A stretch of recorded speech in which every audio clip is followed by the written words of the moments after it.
எல்லாருக்கும் வணக்கம். நான் உங்கள் ரூபசங்கர் பேசுகிறேன். இந்தியாவோட எல்லாருடைய மனசையுமே அப்படி உருக்குலைய வச்சிருச்சு. இது ரொம்ப கஷ்டமாக இருக்குது பார்க்கும்போது, கேட்கும்போது. இராணுவ வீரர்கள் அப்படின்னா நான் எப்பயுமே சொல்கிறது நம்மளுடைய எல்லைச்சாமி, நம்மை காக்கின்ற எல்லைச்சாமி அவங்க தான். நம்ம இங்கே இந்த நிமிஷம் இந்த வாழ்க்கையை சந்தோஷமாக இருக்கோம்னா அதுக்கு காரணம் அவங்க தான். அப்பேற்பட்ட எல்லைச்சாமிகள் எல்லாருமே இப்படி ஒரு தாக்குதலில் இறந்துருக்காங்க அப்படின்றப்ப ரொம்ப கஷ்டமாக இருக்குது. ரொம்ப பெருமையாக இருக்குது, அதே சமயம் கஷ்டமாக இருக்குது. பட் இனிமேலும் தமிழக இராணுவ வீரர்கள் எந்த இடத்துலையும் அந்த மாதிரியான ஒரு அசம்பாவிதம் நடக்கவே கூட. தமிழகம் மட்டுமல்ல, இந்தியாவில் எந்த இராணுவ வீரனும் இனி அந்த மாதிரி ஒரு அசம்பாவிதமே நடக்கவே கூடாது. அதுக்கு நாங்கள் கடவுளை பிரார்த்திச்சுக்கிறோம். அது ஹிந்துவாக இருக்கட்டும், முஸ்லீமாக இருக்கட்டும், கிறிஸ்டினாக இருக்கட்டும், எல்லாருமே ஒன்று சென்று பிரார்த்திக்கிறோம். ஏன்னா நீங்கள் தான் எங்களுக்கு கடவுள், எங்களை காக்கிற எல்லைச்சாமி நீங்கள் தான்.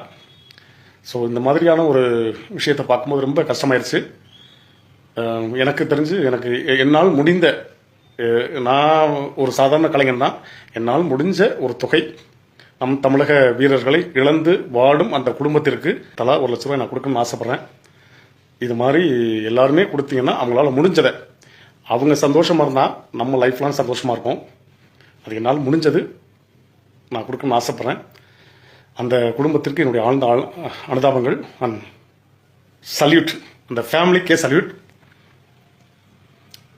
ஜெய் ஹிந்த்.